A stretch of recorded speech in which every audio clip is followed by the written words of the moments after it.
Morning. Testing. There we There it go. is. We had a kid named Tim in our youth group, and that day was his birthday. Now, Tim had a broken leg, so he couldn't carry in the cupcakes that he had brought to share with the rest of the group because he was up on crutches. When I saw this, I asked Mark, one of the other kids in the group, I said, "Hey, could you help Tim carry the cupcakes into the youth room?" "I could," he said, "but I don't feel like it." Now, thinking this was a teaching moment, I said to Mark, "What would Jesus do?" And he replied, "Jesus would heal him so he could carry his own cupcakes." Well, good morning. As you've already gathered, my name's Don Renninger, and I'm the new youth leader here at Wayne Street Church. I'm 40 years old. I'm 5'4" tall. I weigh about 185 pounds or so. My social security number is, no, I'm not giving you that. I grew up in a very small town in northern central Pennsylvania. Our town was about 200 people, and my family, we lived in the suburbs of that town. So we were out in the middle of nowhere. I have no sense of smell, and I'm allergic to smoke. I'm a night person, and I usually get to sleep somewhere around 2 to 4 in the morning. My main talent is drawing. I've been doing youth ministry most of my adult life.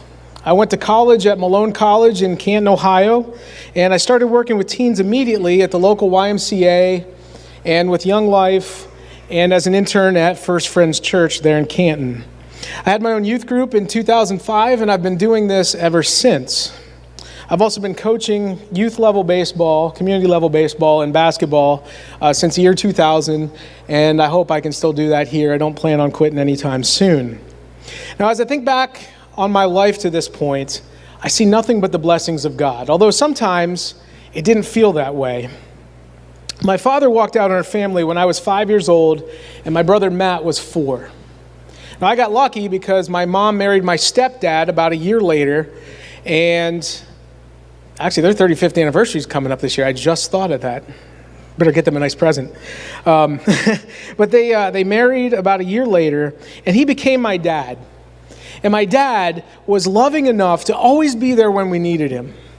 He's the first person I go to when I have a tough decision to make, when I need advice for something. I was blessed to have a stable family home after my parents divorced. And in my line of work, I see a lot of families where that doesn't work out so well for the kids. Now, as a kid, I was a weekly churchgoer because of mom and grandma. I went for the friends and the support of the group that was there, and I always enjoyed it, although I wasn't too interested in the God part of it. That was until I went to summer camp when I was 13 with our youth group. Now, again, I said we were out in the middle of nowhere. There's nothing going on where I'm from. So we took the whole year. We knew we were going to this camp the next year. We took the whole year, and we were planning out pranks and games we're going to play and all this kind of stuff. And we were like, we're just going to go have fun and get in trouble. And you know what you do at summer camp. And indeed, our group did get in trouble multiple times for pranks we pulled. In fact, the best one we did was Girls Got Us. Came in our dorm and did some stuff to our clothes. So we went out the next day and picked up as many garter snakes as we could, and we released them into the girls' dorm that night. You could hear the screams all the way across the campground. So indeed, our group got into trouble a couple times, and we had to do KP duty, which was cleaning up all the dishes after everybody ate, and that's over 400 people at the time, so it took quite a while. Anyway, the last night of that camp, I was actually listening to the speaker for once. I don't know why I did, because I was the kind of kid that would nod off during the sermon. I would just be bored. But I can clearly remember the speaker talking about playing the church game. And that's for people like me that went to church for reasons other than worshiping God. We'd go to church for the social club, for the food, for the cute ladies. But when he issued a challenge to that way of thinking, the Holy Spirit hit my heart that night. Jesus became real to me for the first time that night. And that night, I became a Christian. Now, of course, I wasn't perfect. I was still the regular teenager that would do a ton of unwise things. But I would always come back to Christ. I became a leader in my youth group, and that's led to the slow building of my relationship with Jesus and my spiritual life. Now, since I've been through it, I want to see other people learn of the life-changing ways of Jesus. Specifically, I want to see teenagers transformed into the likeness of Christ. So I want today's sermon to accomplish two goals. The first thing, that we as a congregation gain a better understanding and appreciation of teenagers as children of God. And secondly, that we can take some of the principles I'm going to talk about and apply them for evangelism to any group that we might view as wayward. So many times when I'm speaking with adults of older generations, I hear comments such as this: "Why can't kids be like they were when I was a kid?" Or, "We need to teach teenagers some good old-fashioned respect." Now be honest, how many of you have ever said that? Come on, adults, everybody in here. I think I'm stating the obvious when I say that many adults view teenagers with a suspicious eye, and teenagers have a hard time trusting adults because of that. There's a disconnect between generations because of a lack of understanding. The first thing that we have to recognize is that Wally and the Beav are not walking through that door. Now, when I was home over Christmas break during college, I would always stay at my grandmother's house. She had an antenna for her television, and we had very limited channels where we were. We had 5 stations. There was ABC, NBC, CBS, PBS, and Fox. And then after a while, there was like an old-time station that would show all these old shows. And while I was at my grandmother's house, I always ended up watching these old shows from the 50s and 60s, like Leave It to Beaver, Father Knows Best, and Dennis the Menace. I don't know if you've ever seen them, but they were always interesting to me because they were a window into the culture of that time. That was way before my time. I was born in 1980, so 30 years before I was born. Many of those episodes showed the classic struggles of teenagers with some form of shenanigan. Then they would face the adults for correction, and finally, the family's returned to its normal, happy state. All within a half hour. Wouldn't that be great if that always happened? Of course, that's the romanticized family. These kinds of families seem to fill the memories of many people from that generation, whether it was true or not. Men were the breadwinners of the family. Mothers stayed at home, ran the house, and did much of the child rearing. Kids were expected to know their role in the family and show respect for parents and adults at all times. Most families sat down together to eat meals together. And Sundays were a day of rest to spend quality family time together. Those were good times, weren't they? They were great times. But the problem is that those things are rarely happening today. We will probably never see kids like Wally and the Beav walking through our church doors again. How did it get this way? Why are teenagers not like they were when I was a kid? Man. Well, we need to look at teenagers from Jesus' perspective. First, understand them. So this morning, we're going to look at John chapter 8. And this is the story of Jesus and the adulterous woman. In John chapter 8, starting at verse 3, here's what it says. The teachers of religious law and the Pharisees brought in a woman who had been caught in the act of adultery. They put her in front of the crowd. "Teacher," they said to Jesus, "this woman was caught in the act of adultery. The law of Moses says to stone her. What do you say?" They were trying to trap him into saying something they could use against him. But Jesus stooped down and wrote in the dust with his finger. They kept demanding an answer. So the Pharisees brought in a woman caught in adultery. They thought that they were clever. They thought that they were killing 2 birds with 1 stone, the woman and Jesus, at the same time. The Pharisees kept questioning Jesus. They were trying to get a rise out of him. And you might think, if you understand the Bible, you might think that Jesus would give them the go-ahead. Because ultimately, it was Jesus that gave Moses the law that told them that this woman needed to be stoned for her crime. But Jesus' response, it's divine, it's powerful, and life-changing. The second half of verse 7 says this: He stood up again and said, "All right, but let the one who has never sinned throw the first stone." See, Jesus understood this situation perfectly. He knew that the Pharisees were there to destroy him. He also knew what the woman had done. But what made his response so powerful was that he understood the fallen nature of humanity. Let him that has no sin cast the first stone. Every person there was a sinner, except for Jesus. Now, there are many times when I can imagine that adults view teenagers as the Pharisees viewed this adulterous woman. Instead of adultery, teenagers are guilty of different sins. Some of them are disrespectful. Some of them do drugs and have other various addictions. Some of them are violent. Some get pregnant. Some are homosexual or commit suicide. And I could go on and list a whole long line of things that teenagers are guilty of. But if we're to play the role of Jesus here, then we need to try to understand teenagers. So give me a couple minutes. I'm going to give you a little history lesson so you can learn and grow. Now, did you know the word teenager and the entire idea of adolescence is a thoroughly modern concept? Before the Industrial Revolution, children aged 13 and older were considered adults, and they were expected either to work, apprentice, or work around the home. As the Industrial Revolution got more complex, schools began to teach toward working in the factories.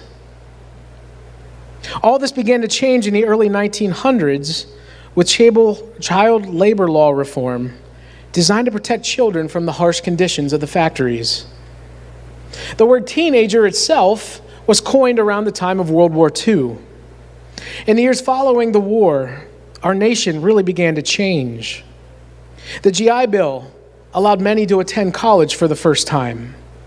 The focus of education went from running factory machines to learning enough to get into college. The average family experienced a huge surge in disposable income, and media, especially television, became more influential. And the United States emerged as a global power. So teenagers suddenly had their own culture as they had their own money and time to spend it. This newfound freedom led to a new expression that had not been seen before. Teenage peers began interacting with each other. And that led to the general rebellion that we characterize with the age of adolescence. They began to rebel against their parents. So this post-World War II generation became their own force. And you can trace the parting of teenage culture from that of previous generations throughout the following decades. In the 50s, you had the counterculture of rock and roll. In the 60s, there was a huge explosion of counterculture leading to many changes in our nation. As that generation grew up and had children of their own, the path deviated even further with things like MTV and the like. That MTV generation, or Generation X, like me, I'm at the very tail end of Generation X, by the way. That generation now has kids in college, and they are challenging the boomer way of looking at things. The point is that each successive generation questions the values of their parents, and change happens. Let me give you some examples. Right now on the national stage, there are things that are happening that would have been considered impossible just 2 generations ago. Now think about this one. We had an African American president, and he was reelected. That would have been impossible 40 years ago. People in the gay, lesbian, and transgender movement are having their day in the sun right now. Our televisions are thinner than we are. Think about that one. We have more information available in our pockets than the entire Library of Congress. All of this and much more came about because our culture does not stand still, but it's always changing. We're certainly not living in the same culture that I grew up in. There are many other factors I could mention that shape the culture of teenagers. Changes in family structure, technology, media, and cultural values are just some of the things that we have to acknowledge to truly understand teenagers. The world is different than it was when I was a child, and that world is never coming back. Understanding that is key to understanding teenagers. So we need to love teenagers for who they are. Now, as we come back to the story of Jesus and the adulterous woman, I want to look at Jesus' response to the woman. He's already shamed the Pharisees into dropping their rocks and leaving. In verses 10 and 11, here's what it says. It says, Jesus stood up again and said to the woman, "Where are your accusers? Did not even one of them condemn you?" "No, Lord," she said. And Jesus said back to her, "Then neither do I. Go and sin no more." Jesus was truly a man of compassion and love. It's not that he didn't care about the law. In fact, he loved the law. But he also loved this woman. As a son of God, he was willing to forgive this woman, and I believe that he expects us to do the same with others as well. Now, this might be a little bit presumptuous, but I want to retranslate what Jesus said to the woman. "I know where you are, and I know what you've been doing, but it doesn't matter anymore. I care about where you're going from here." Now, teenagers are facing monumental decisions that will affect the rest of their lives. The main question for them to wrestle with is, who am I? They have to figure out who they are. The teenage years are characterized by confusion because of a lack of knowledge, experience, and wisdom about life's challenges. When you add to that the normal stresses of puberty, dating, peer pressure, school, work, and others, life can become overwhelming. Many face difficult circumstances in the family, abuse, addiction, bullying, emotional issues, and more.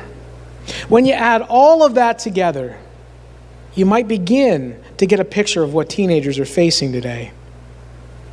When we begin to talk about relations between teenagers and adults, it can be quite uneasy because the adult doesn't understand the teen, and the teen doesn't trust the adult. Teenagers can tell if an adult cares about them. We need to show that we care about them by trying to understand them and loving them for who they are, just as Jesus did with the adulterous woman. What we must always remember is that teenagers are people that Jesus died on the cross for, just like you and me. So when you try to understand teenagers, and when you love them for who they are, then they will respect you and listen to what you have to say.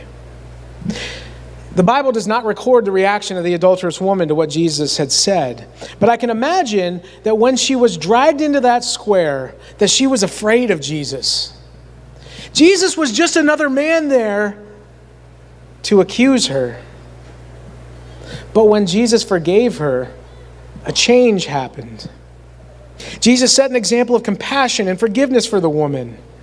But he went one step further when he showed that his forgiveness and compassion also demand respect in return when he commanded her to go and sin no more.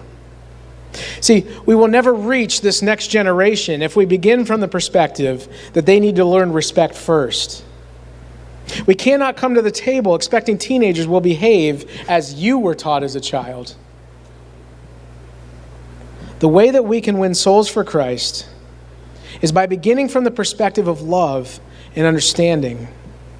Once they recognize that we care about them, they'll open up and hear what we have to say. The woman recognized Jesus' compassion, his life-changing compassion, and listened to what he had to say. And we need to be able to do the same thing. So let me ask you this question. How do I know this works? Because it worked with me. When I was a kid, I went to church every Sunday, almost every Sunday. And it was boring. I did not want to sing songs from my great-great-great-great-grandfather's time. I knew who Jesus was, but he wasn't real to me. As a teenager, there were many people that I came to respect because they were willing to pour their lives into mine and not condemn me. So why is it important to reach teenagers in this way? Because statistics tell us that about 80% of the people that will ever receive Jesus do so before the age of 20. We're in danger of losing a whole generation of people to the world. Is it worth your trying to understand, love, care about, and respect teenagers for the sake of the kingdom? The answer is, it absolutely is. Finally, this morning, I just want to say that these principles apply to everyone. I could have taken the word teenager out of the main points and placed the word people in there, and this sermon would still work. What's the most effective way of reaching the lost for Christ? It isn't by handing out Bible tracts to strangers. It isn't by demonizing people groups for their sinful ways. It isn't by arguing creation versus evolution in a classroom. The most effective way of reaching people for Christ is understanding people, loving them for who they are, and having mutual care and respect that leads to life-changing relationships. That was the model that Christ taught and personified. And that's the model that we win souls for the kingdom. Now, to close this morning, I have this recurring dream that I get once in a while. And there's 3 settings to this dream. The first one is in a small church. And there's people there singing together, singing hymns and praising and worshiping God. And that's kind of cool. And then the dream moves to a larger setting. Maybe a larger church or a conference or something like that. And there's hundreds or thousands of people that are all singing in harmony, singing together, worshiping God. The energy in the room is awesome. I don't know if you've ever been part of that experience. I think last Sunday might even qualify as something like that. But people are worshiping God and giving Him the glory. And then it moves to the final scene, up in heaven someday. There are trillions of voices, all singing together. Humans, Christians of the past, the present, and the future. All the angels, all the creatures that God has created, all singing together in one voice. Holy, holy, holy is the Lord God Almighty. That's the party that we've been invited to. That's the party that we want to get to. Jesus has written the invitation. We should be inviting our friends, our family, and our acquaintances to come along with us. That's the party that we want to end up at. And we want to drag along as many people as we can to join in the party that brings God all the glory one day. May God be glorified by this sermon and by all the people here. Amen. Amen.